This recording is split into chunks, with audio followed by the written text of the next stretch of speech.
शिवाजी कोण होता पुस्तकाचा वाद निरर्थक. पुस्तकाच्या वादावरून मुख्यमंत्री फडणवीसांनी आमदार संजय गायकवाडांचे कान टोचले.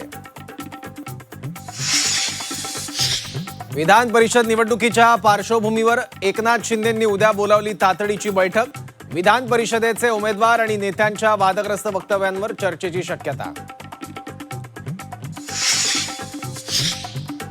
मराठी सक्तीवरून सरकार माघार घेणार असेल तर परिवहन मंत्र्यांनी राजीनामा द्यावा. संजय राऊतांकडून सरनाईकांच्या राजीनाम्याची मागणी.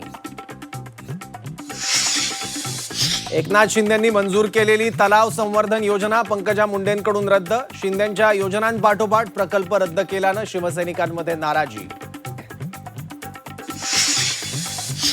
बच्चू कडूंसाठी आता भाजपची फिल्डिंग. कट्टर वैरी रवी राणांचा बच्चू कडूंना फोन. बच्चू कडू बुधवारी घेणार राजकीय निर्णय. 15 मे पासून मुंबईत 10% पाणी कपात होणार. 17 ऑगस्टपर्यंत पाणीसाठा पुरवण्याचं मुंबई महापालिकेसमोर आव्हान. भातसा वैतरणा धरणातून अतिरिक्त पाणीसाठा मिळण्यासाठी पालिकेकडून राज्य सरकारला विनंती.